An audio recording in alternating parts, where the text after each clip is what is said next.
Yeah.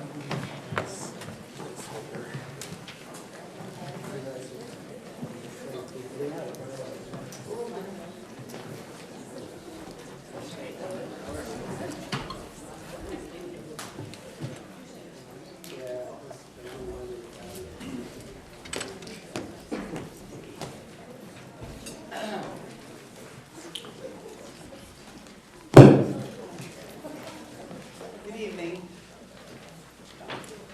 Welcome to the New York 21st Congressional Candidates Forum. Is the mic okay? My name is Lisa Basoy-Pedersen, and I'm a proud member of North Country Respect. Respect is an acronym for Ready to Educate, Support, and Protect Equality and Civility Together.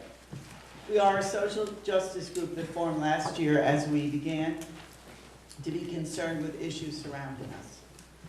We meet every month or two as a whole and have several subgroups, each with their own focus and agenda.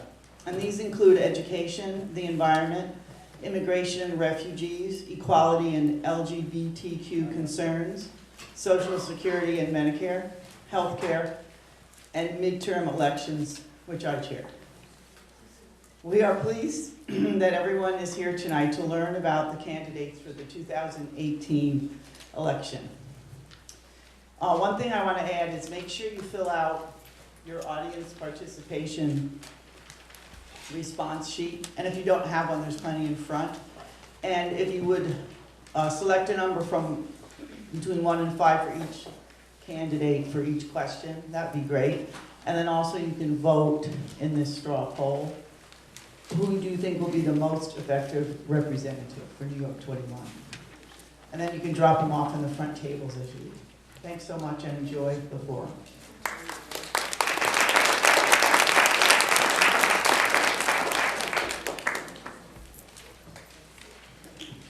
Our moderator, Pat Bradley.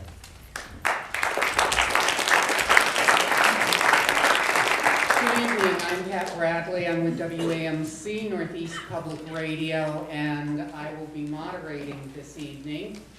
Thank you for joining us for this 21st District North Country Respect Congressional Candidate Forum.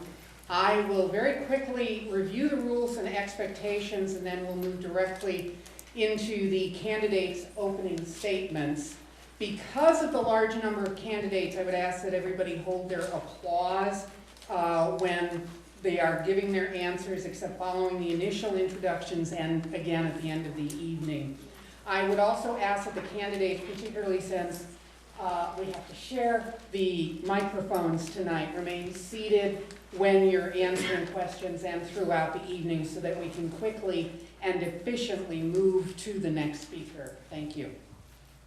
The rules for this evening. There will be a series of long-form questions that each candidate will have 90 seconds, that's a minute and a half, to answer.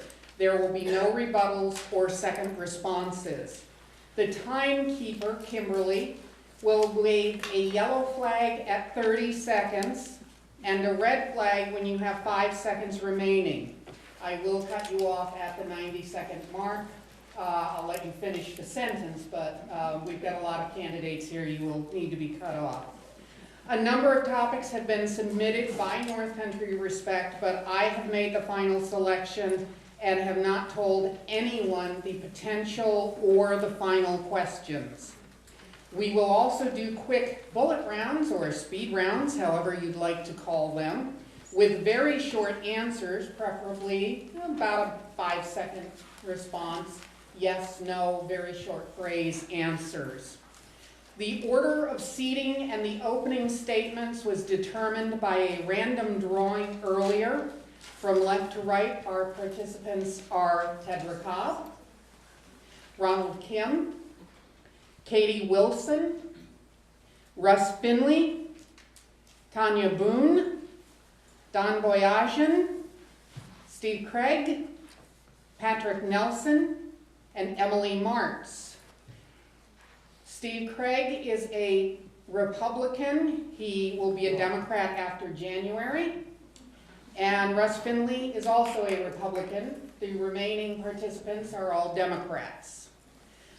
Incumbent second-term Republican Elise Stefanik declined several invitations to participate. Ms. Cobb, Yes. you have 90 seconds for your opening statement. Thank you for being here. Winter has arrived, and so it is really lovely to be here tonight, and I want to say thank you for everyone to come out on this chilly night. My name is Tedra Cobb, and I'm running for Congress to bring compassionate and competent government back to Northern New York. If I am fortunate enough to be elected, I will represent you really with my guiding principles of problem solving and with constituent services always at my forefront. Northern New York has been my home for about 30 years. I went to SUNY Potsdam. I don't think it's a rival of Plattsburgh, but SUNY Potsdam, and I stayed. I raised my children here, started a healthcare organization, and also my own business, and I also ran for county legislature. And I won and I represented my district for 8 years. It's important for me to remember why I got into politics. And so tonight I hope that I get to communicate that with you fully.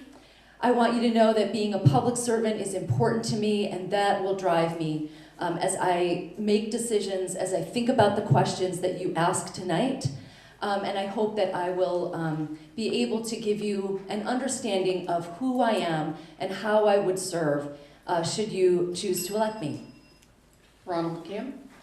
Thank you for having me. My name is Ronald Kim. I'm running for Congress because I have a plan to defeat Elise Stefanik. 3 reasons I think I can do that.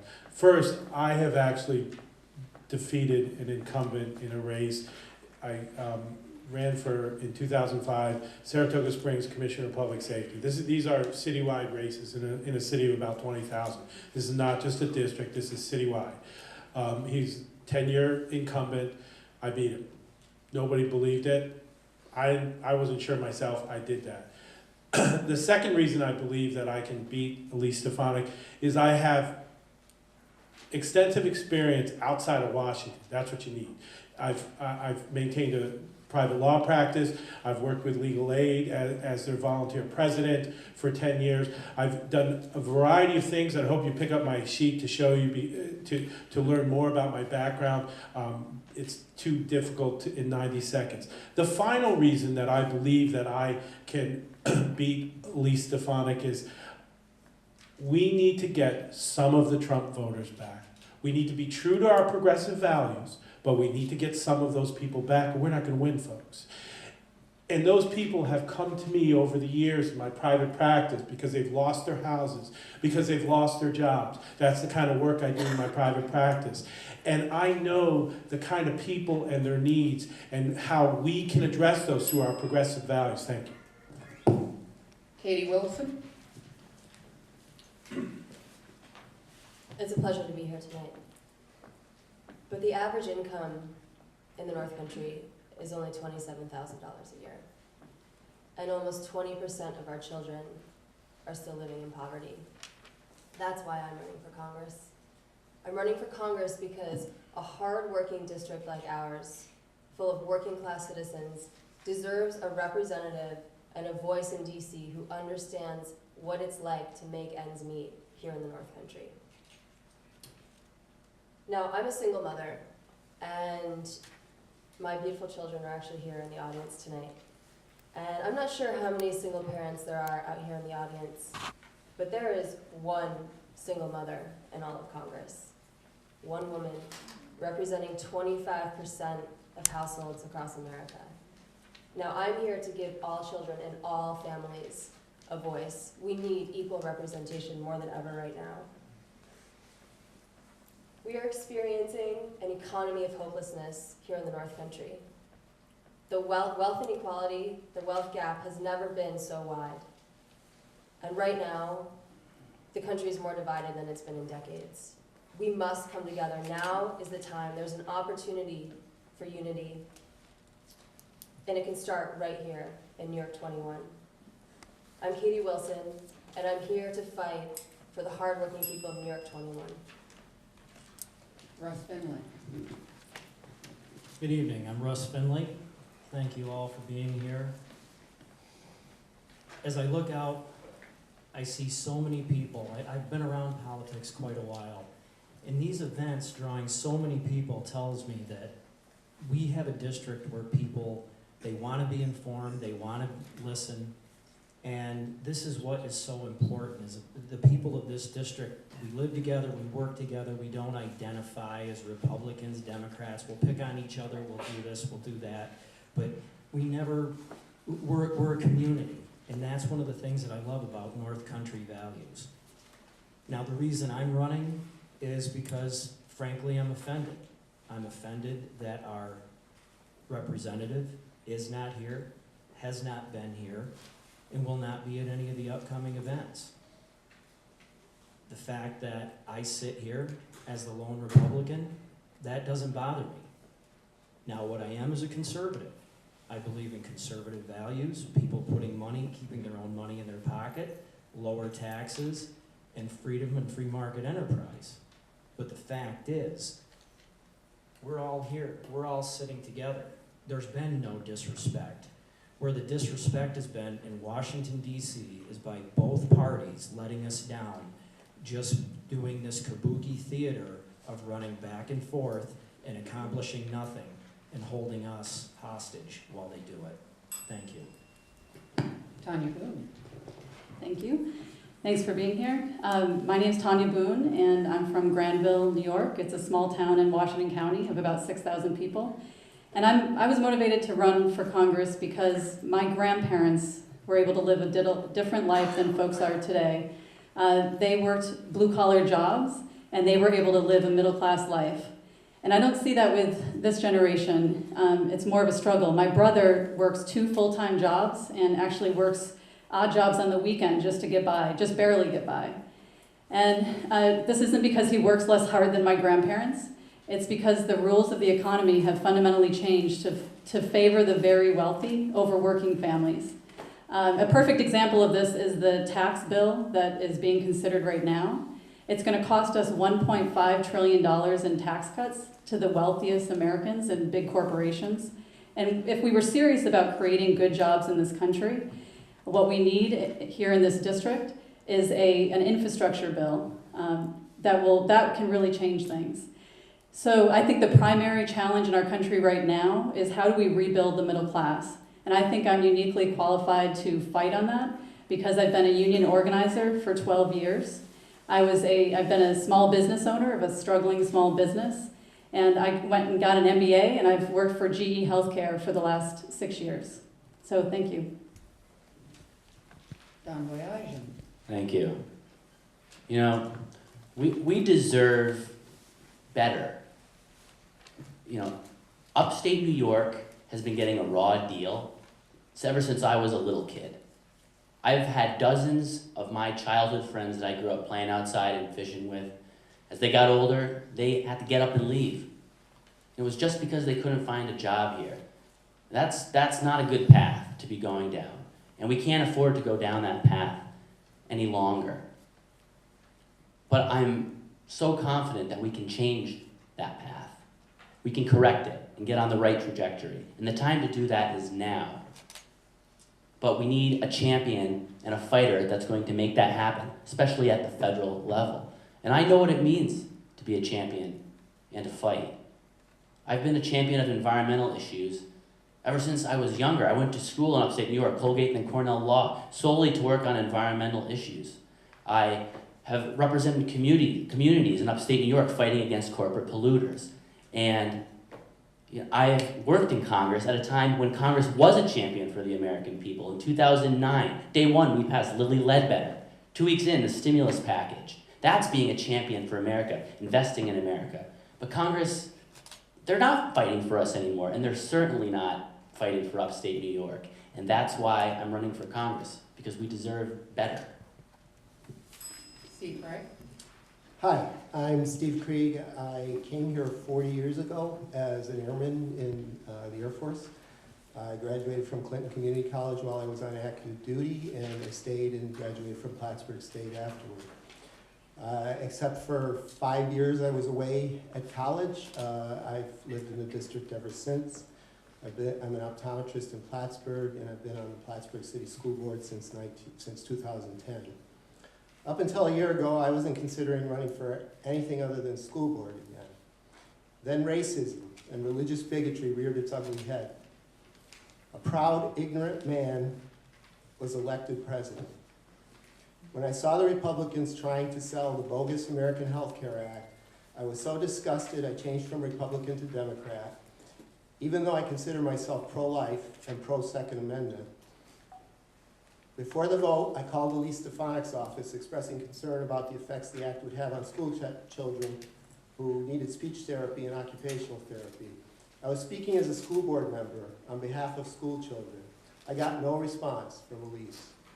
I began to think about how I could get Elise out of Congress. When Donald Trump issued a thinly veiled threat to use nuclear weapons against North Korea, I made up my mind to run. When I was announced, I was attacked by people in Elise's camp, Fox News, and a few other news organizations, as well as a few people on this stage. I hold no grudges. Patrick Nelson. So I want to thank North Country Respect for putting together this great forum, WAMC for putting it out, Pat Bradley for moderating. This is a really important discussion about the issues affecting people in North Country. And thank you for being here. I've been organizing in this district for more than a few years now. And I can say I've never seen citizens so engaged with the political process.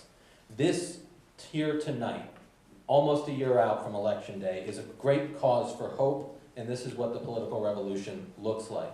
So I know they said no rounds of applause, but really quietly to yourself, maybe give yourself a round of applause for being involved in the process.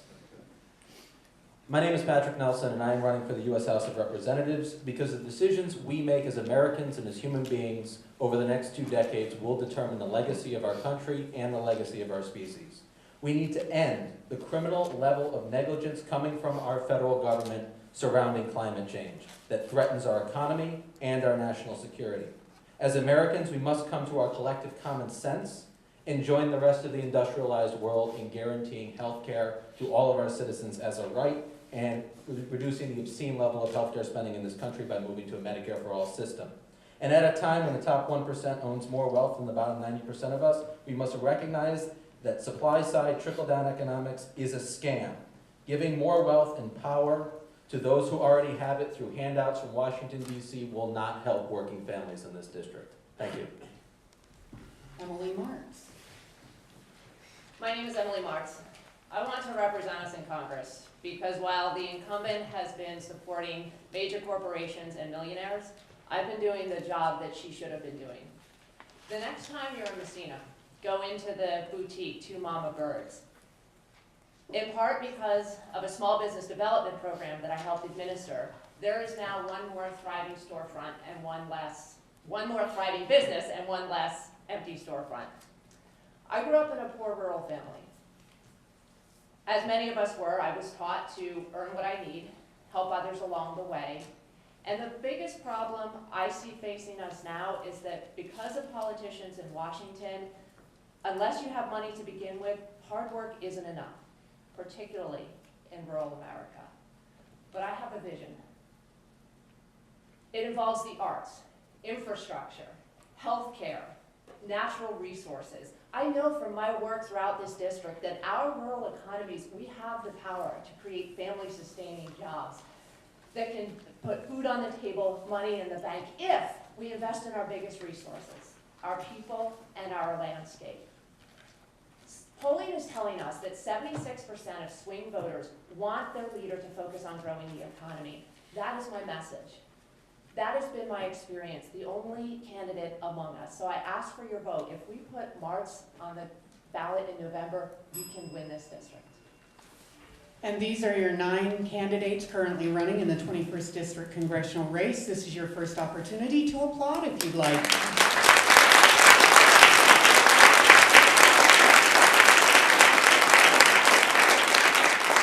So now we are going to move to our first 90-second question round. Each, obviously, will have 90 seconds to respond to the question. We'll start this round with the first answer From Mr. Kim. What cradle-to-career programs and funding should Congress promote, or what current federal programs could more successfully be utilized to enhance the transportation manufacturing sector and the supportive education programs in this region?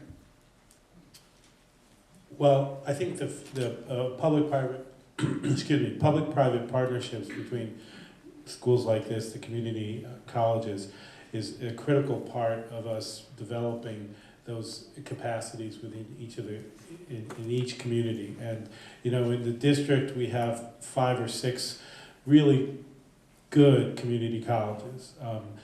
ACC, Clinton County, the Saranac Lake, that really can come, that have the synergy to sort of create the capacity to develop infrastructure.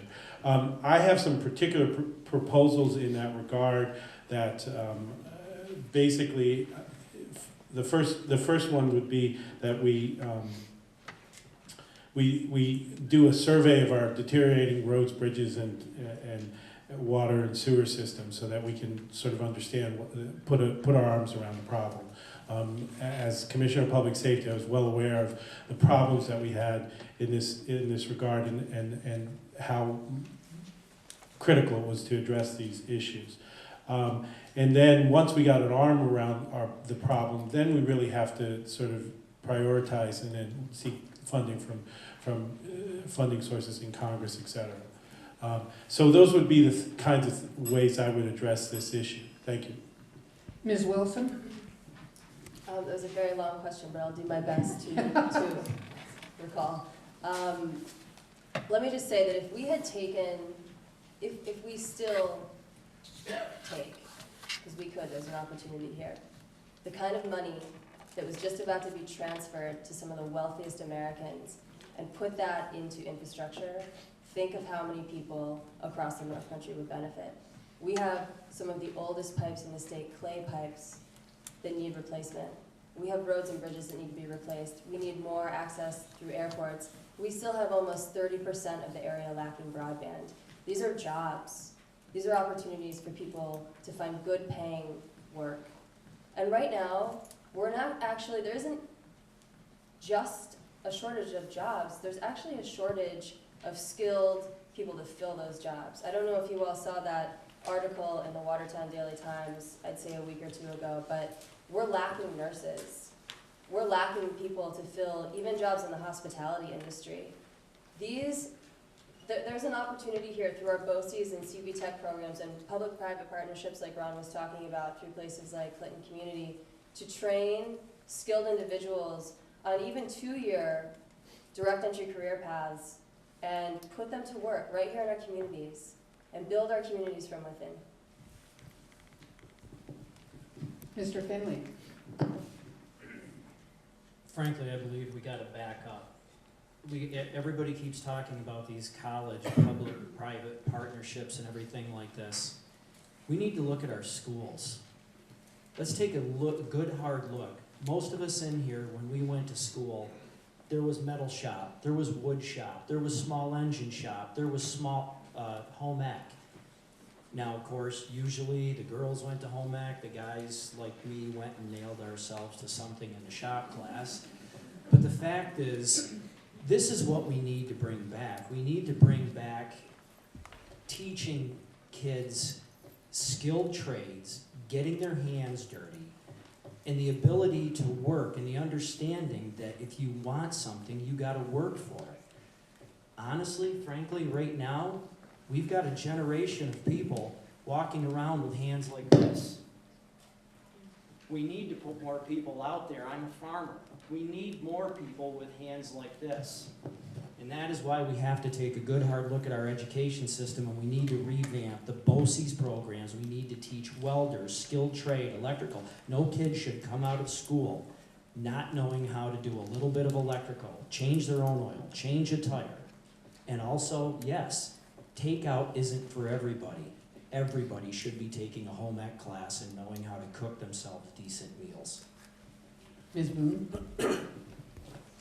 So as I said in the intro, I think it is critical, especially in this area, that we invest in infrastructure.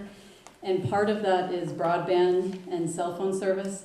There's a whole area of the economy that where folks can't work in areas that there isn't broadband or cell phone service. I actually worked for GE Healthcare as a remote employee, so all I needed was a laptop and internet and cell phone, and it's difficult to work here. So we've got to change that so that we can grow businesses from infrastructure spending here. So what I mean by that is we've got to invest in roads and bridges, and we've got to invest in rural broadband so that we can lay the foundation so that businesses can grow and also be attracted to the area. And in terms of education, I do think it's important that we have more skill-based training. But earlier in an education, in a student's life, we need to provide them with internship opportunities, even at the high school level, so that they know what jobs are possible, so they can start to think about how to use their education to get good jobs. Mr. Boyage? Thank you. And I really like that question. I saw you see two components to it, the education side that you were talking about and the infrastructure side. And I really like that phrase, cradle to career. And I really believe firmly that infrastructure and education are two of the most important catalysts for job growth in upstate New York. I really do believe that, especially at the federal level. And that's where we're seeing big shortcomings. I like the points that people bring up about vocational training. But let me tell you about infrastructure, because I worked as a legislative aide for a member of Congress that sat on transportation infrastructure, and he brought a lot of good back to the district, right back to the district. And that's something that would be job creating in our region. And I think there's two specific areas that we could really, we've seen cuts. Community development block grants and Tiger grants. Those are job creating projects that go to rural America, and they've cut those programs. And when they cut those programs, you know where the burden falls? It falls on the local taxpayer. Because the county and the local municipalities, they're picking up the scraps, trying to find the funding elsewhere, and it ultimately affects our local tax base. So federal government is not doing its job on infrastructure spending, and if we boosted programs like that, it would really be a boon for a boost to our region. Thank you. Mr. Krieg? So I was a Republican for a long time, and I'm not real big on government grants and tax breaks.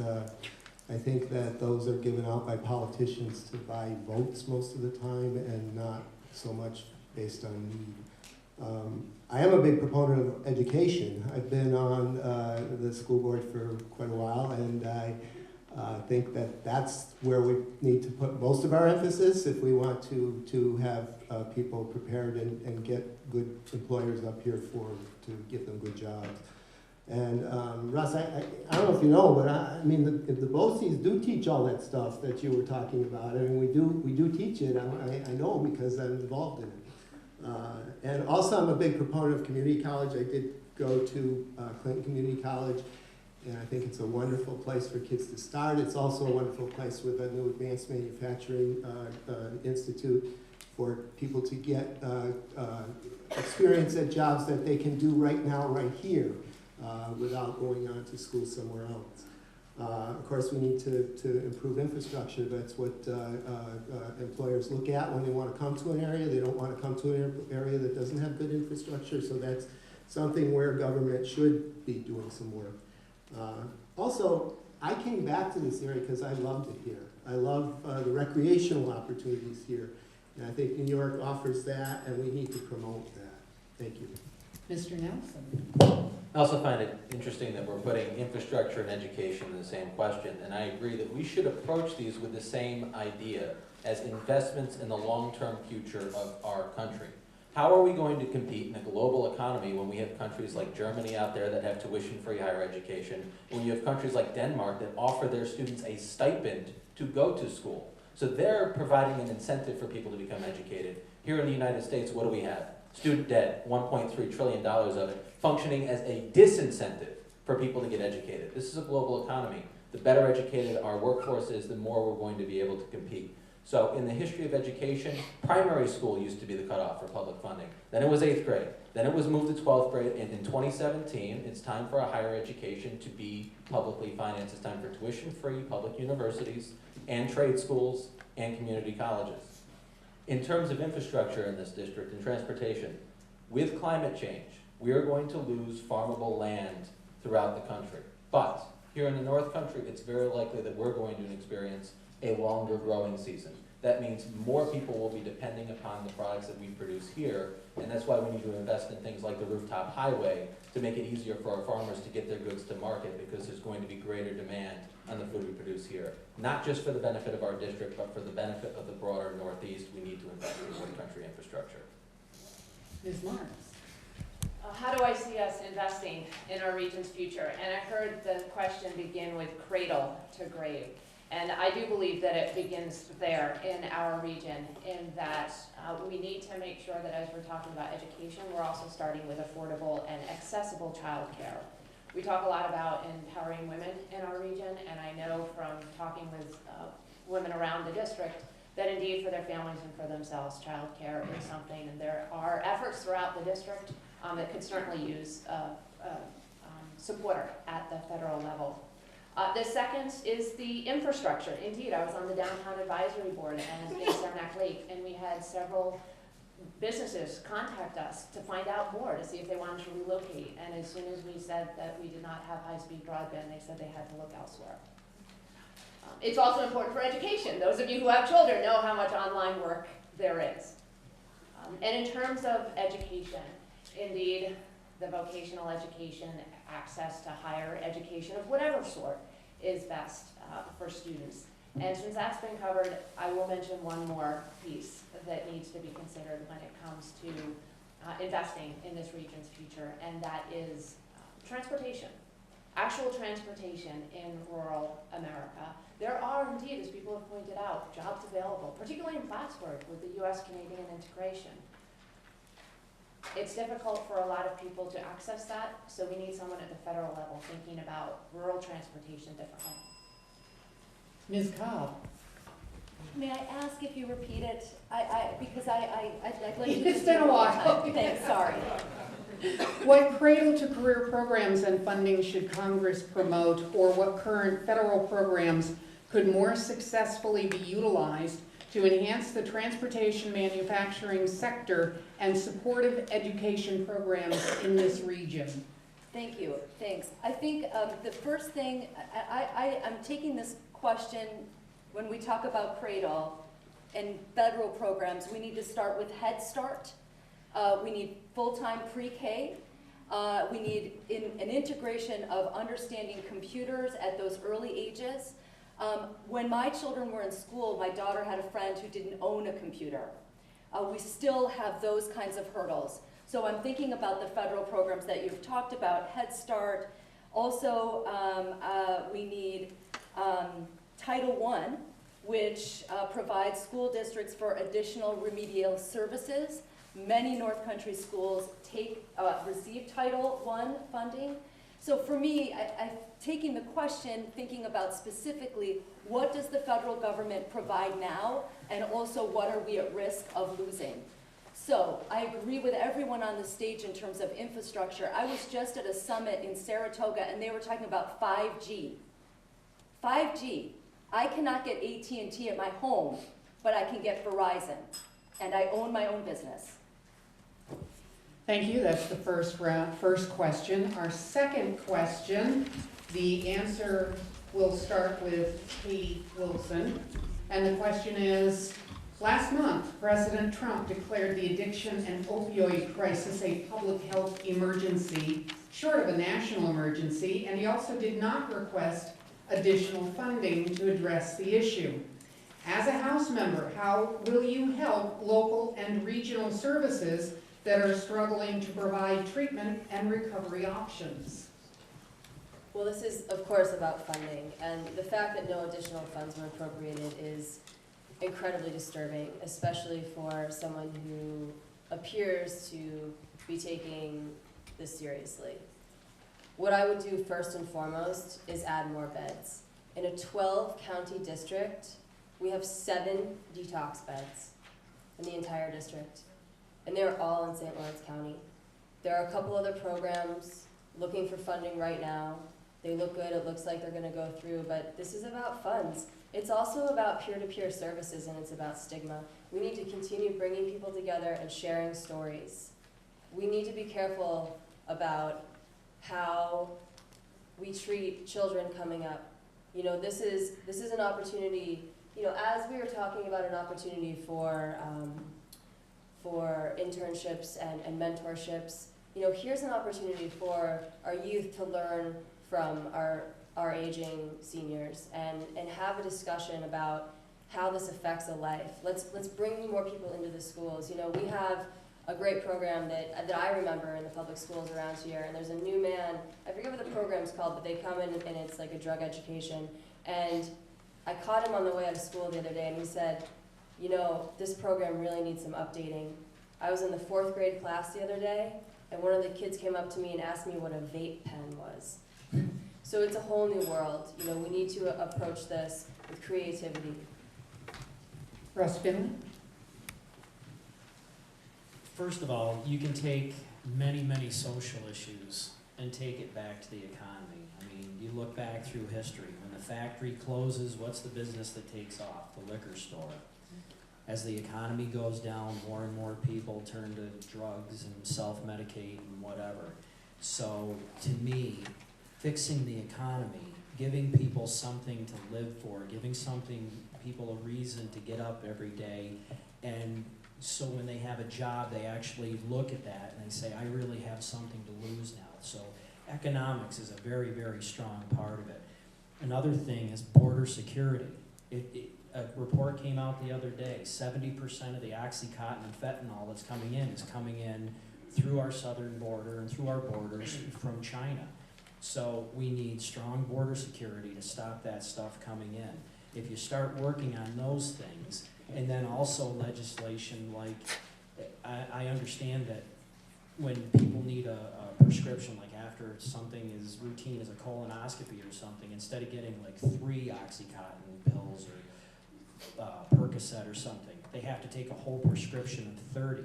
So we have to start looking at legislation like that and start doing it. And then yes, obviously, there is going to have to be funding involved in this and increasing the number of beds, but I want to try and fix the economy so that people have a reason to not do drugs. Tanya Boone? So I think we have to look at this as a crisis and treat it that way. I don't think there's probably anyone in the room that hasn't been impacted by a family member or a friend or someone that's had a problem with opioid use. And I think we've got to treat the symptoms and figure out how there's funding for rehab for folks that are struggling. And then beyond that, we've got to make sure to hold those accountable that really help create this crisis. And that's in the distributors of, overprescribing. It's, if we look at how the distributors were allowing so many prescriptions to go through, I mean, they're the ones that really need to be held accountable, kind of similar to how we did with the tobacco industry. Don Boyajian? A little over a month ago, I was at a funeral. A good friend of mine, professional colleague, but a good friend too, and his son had just died from an overdose, and you look around in that room, and you're like, this was a good family. This kid grew up spending time with his family. He was raised well. What the heck happened? But the truth is, you see that happening all over the place, and it's particularly bad where we live in upstate New York. And you may not know this, but Clinton County, the rate is 25% above the rest of upstate New York. I actually just read that a couple days ago. So it's particularly bad in Clinton County. And there's 2 sides to the issue. What are we going to do with the people suffering from this affliction? This problem. Putting them in prison isn't going to do it. They have an illness. I think we need to be looking at alternative ways to deal with when they have this problem, whether it's deferred prosecutions or drug court type programs that gives them incentive to get the help that they need. I also think the funding is everybody hit that point. It's very key. But the last point is also, it goes to what was the source of this? And you gotta look at the pharmaceutical companies.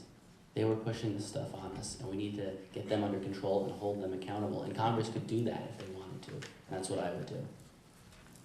Steve Creed? Yeah, I think this is really a question of healthcare, and we need an integrated healthcare system in this country that includes mental health care and substance abuse care, which is really, the two are very related. You know, I think all of us have had some experience with this, you know, my family has with friends that have been involved with heroin and with ourselves, starting with my father's generation that I know about, with mental health problems that are treated, and we do well with the treatment that we have. And that's key to getting this problem solved. And we need to have a system in this country. What we have now is, I call it a healthcare industry. We do not have a healthcare system. We have a healthcare industry. We need a system, and we need to work toward that. And I have some ways that I think we can work toward that. I don't think we can step right into Medicare for all, but I think we can work toward it in a logical way and get to it fairly quickly if we do it that way. And that's what I would work toward in Congress, is working in that direction. Thank you. Patrick Nelson? First and foremost, President Trump cannot be taken seriously on the opioid epidemic when he's pushing a health care bill that slashes funding for Medicaid. And Medicaid is one of the principal providers of treatment for opioid addiction. I had a friend who struggled with this addiction. He was on Medicaid, and he was eligible for 4 days of outpatient treatment. That's not nearly enough. Thankfully, he was able to pull through and kick the habit, but that is a testament to his own self-interest and discipline in going through that process. We did not give him the help that he needed. So let's start with what's not working. If the war on drugs was effective drug policy, we would not have an opioid epidemic, now would we?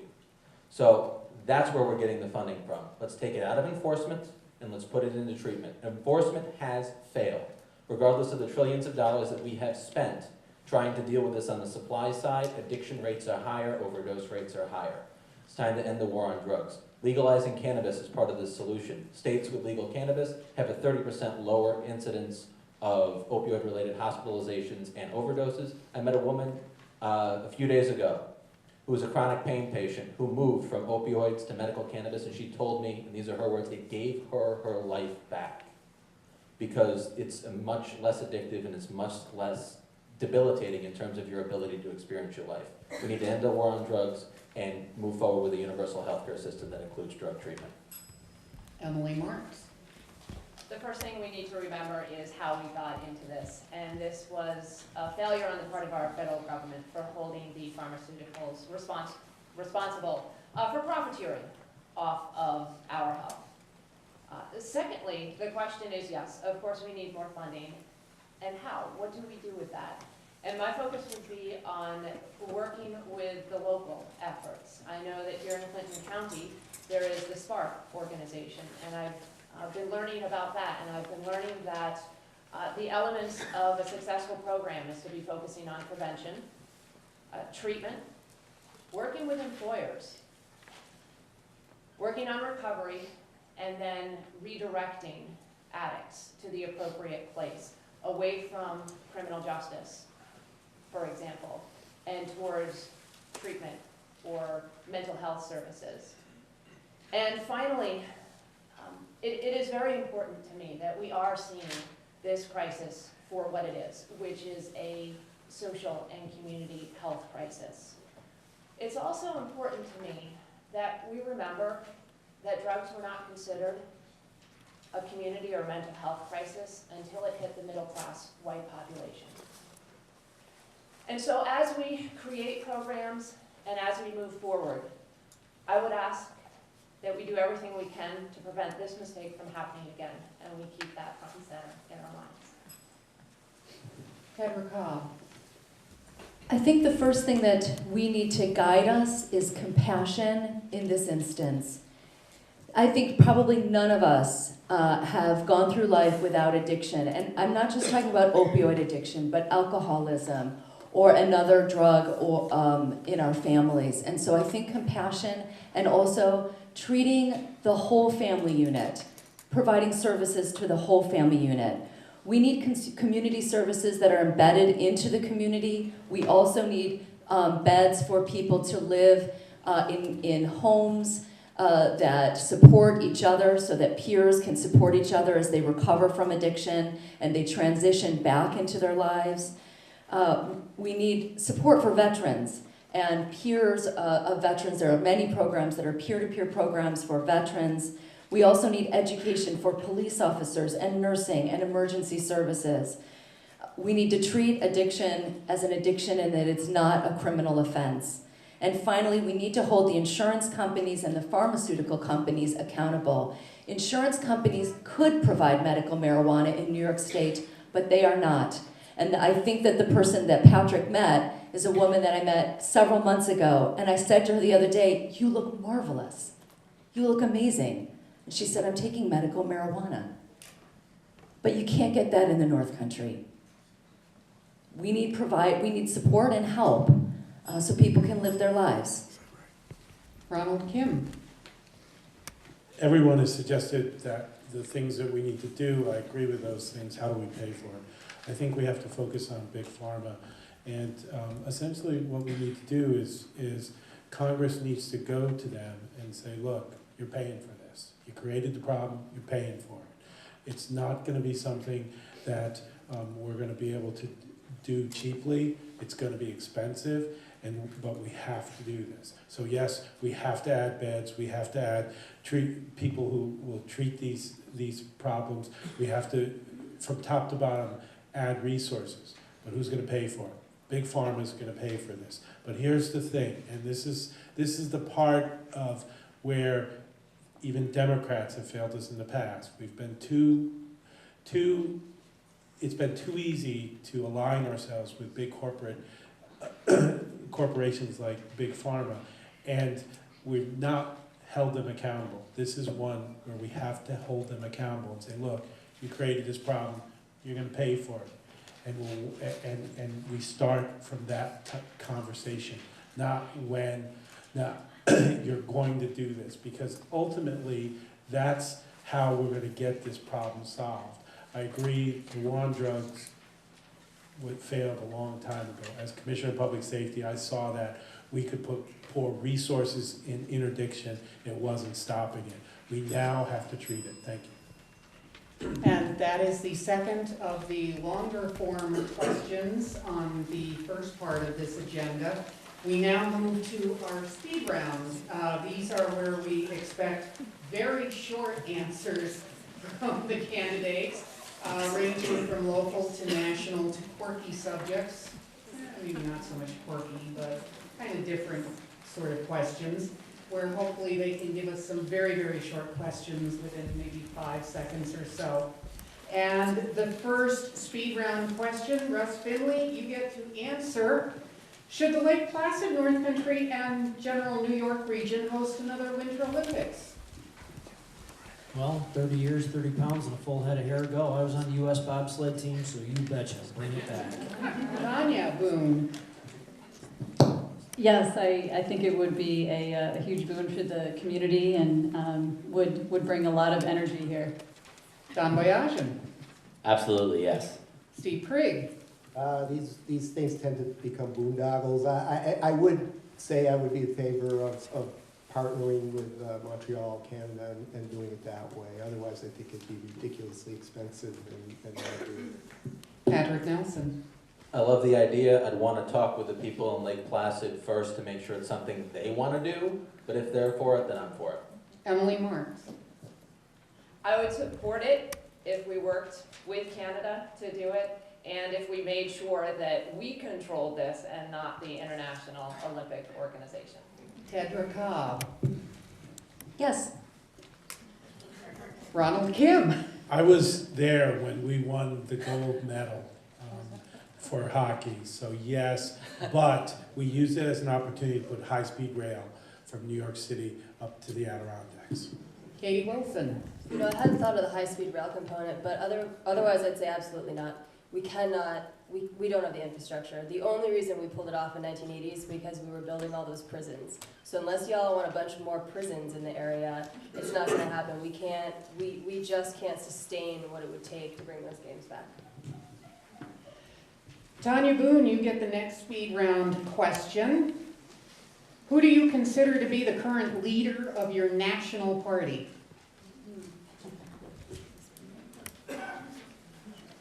This is, I didn't say they'd be easy, just quit. Thank you, thank you. Up until 3 days ago, I would have said Kirsten Gillibrand, and I know there's a big controversy right now, so she's taking a lot of heat, but I would still say Kirsten Gillibrand. Don Boyajian. I don't think we have one right now. We've lost our message. We lost the support of working Americans, and we need to fight and earn that back, and the Democratic Party needs to get back to what it used to be, about standing up for the middle class. Steve Craig. Angela Merkel. I had to go with somebody I could respect, okay? Patrick Nelson.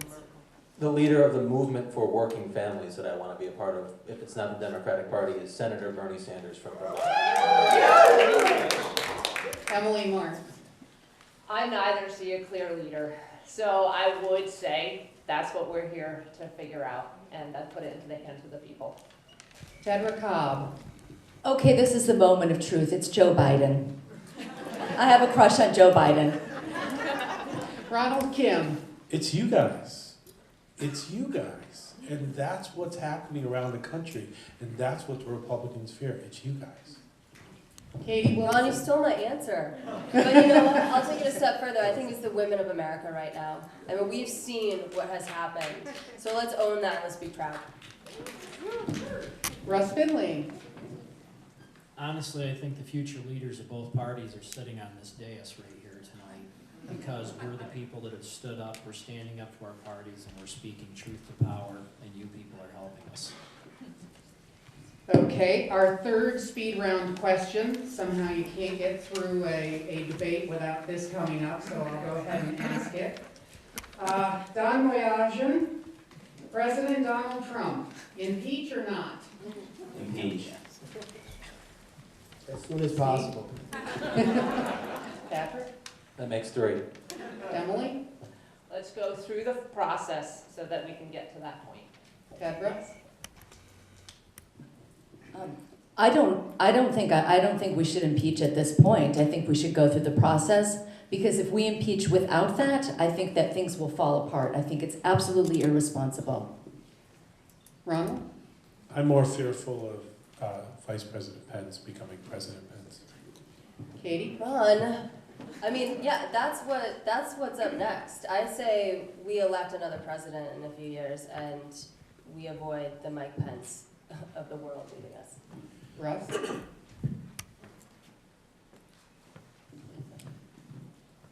I'm disgusted that this question was even asked. That is horrendous. We're talking about the President of the United States here. The Constitution talks about high crimes and misdemeanors. There's been nothing done, and this was an absolutely disgusting question to be asked. And no, absolutely not. Tanya? So there are a lot of Republicans in our district, and I do think that a lot of them get upset about this. They feel like he's the president, and we need to abide by the process and make sure that he's held accountable if he has committed crimes that would subject him to impeachment. The fourth speed round, Steve Craig, you will be the leader on this. Even though some people are upset at the idea of bringing up impeachment, it is something that several Democrats have brought up in Congress. If impeachment is considered in Congress for President Trump, should Vice President Trump also be impeached? Vice President Pat.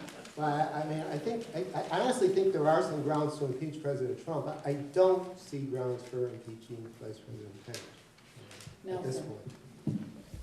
So the president is in violation of the Emoluments Clause of the United States Constitution by not divesting himself from his businesses and continuing to take payments from foreign governments. It's the role of a member of Congress to determine the probable cause, and he will be tried in the Senate. So impeachment is beginning the process, not ending it. In regards to Vice President Pence, that should be determined by the results of Robert Mueller's investigation as to whether or not what was there or anything. But in regards to this president currently sitting, it's due to his taking payments from foreign governments.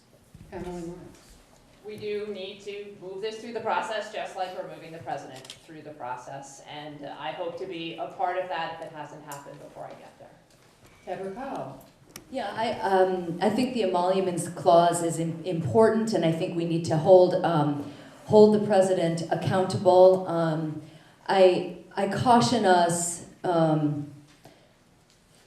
I caution us to communicate with each other and to be respectful. I think that this process tonight, and Russ, I respect you. We've known each other for a long time, and I think that this is where we are as a country.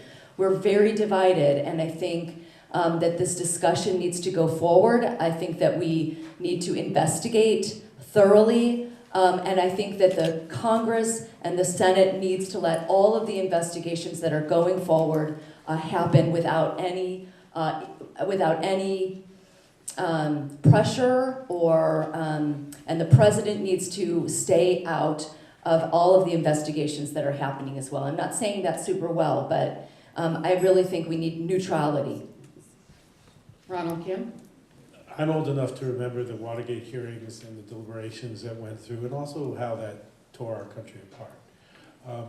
If I'm elected to Congress, I will certainly support charges against the president or vice president if it's merited, and would also be a vote to impeach if that came to it. But this is new. I know, there are a lot of issues relating to this. There's a lot of evidence that still hasn't been proved. I just think that we're getting a little ahead of ourselves. Katie Wilson. In terms of whether Pence should be impeached as well, I believe that we won't know whether that would be a valid move until after the investigation is complete. Russ Finley. Again, this was a horrible question. The emoluments clause, where are you getting that? 200 years, nobody's been charged with that. The guy owns a few hotels, and he rents rooms to everybody.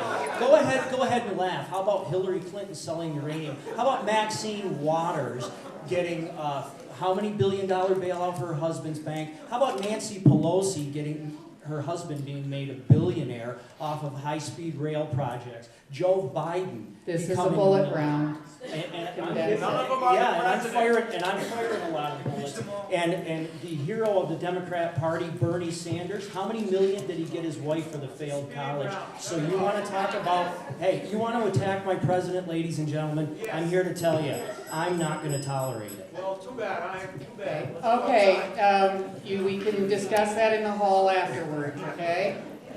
Tanya Boone. I do think we need to let the investigation continue and follow the process. Don Boyajian. Articles of impeachment don't necessarily mean removal. What I want to see is a government that's working properly with checks and balances. That's why we need a Congress that can hold the administration accountable. We need to bring checks and balances back. Okay, we go on now to the fifth speed round question. And Patrick Nelson, you will begin it. Should there be term limits on congressional representatives, and if you agree with that idea, how long? So I would support an amendment to the United States Constitution that said the following things. No person shall serve in any office of the United States, any state or subdivision thereof, for more than 3 consecutive terms, and no person shall hold any elected office for more than 35 years of their lives. Emily Marks. I would support considering it, but given the value that institutional knowledge brings to the table, I don't think we should be considering term limits unless we're also considering finance or campaign finance reform, since indeed that is where a lot of the power lies, is within the money. Deborah Cobb. Yeah, I actually do believe in term limits. I think that all elected officials should be have term limits, and in fact, I term limited myself when I was a legislator. And when I went door to door to the 2,800 households, I told people I would run for 2 terms, max 3, and I ran for 2. Ronald Kim. Yes, 6 to 8 years. Katie Wilson. I believe that the issue, we have term limits, they're called elections. The problem is that an incumbent is so powerful because of the financial backing, and it's really campaign finance reform that we must address. So if we level the playing field so that anyone is capable and can afford to represent themselves at this level, then we don't have to worry about the limit, because the people will determine that each election cycle. Russ Finley. I'm a farmer, and the more I'm around politicians, the more I love my cows. So yes, I want to be here. I want to do a good job. I want to represent the people, and I hope and I pray that I can mentor somebody better, younger, smarter, faster, stronger to come in and take over and take me out, because that's what elections are for. Tanya Boone. So I think this is a potential solution to the problem of 85% of incumbents are reelected, and people think Congress is doing a bad job 85% of the time. So it doesn't make sense. Term limits might make sense, but I think campaign finance reform is going to solve that, as well as getting rid of gerrymandering and having fair redistricting. Don Boyajian. We forget that this is all about public service. It's not politics. And the best public servants go to different, yes, the answer is yes. And I want to see people, if you're really so committed to serving the public, you'll go find something else to do in public service. That's what I plan to do, and I would support term limits, yes. Steve Krieg. Yes, I mean, I came out supporting term limits, and I do, and I would say 10, 12 years, depending on whether you're in the House or the Senate. I think there are other ways to fix this, but that's one of them, and a good one, I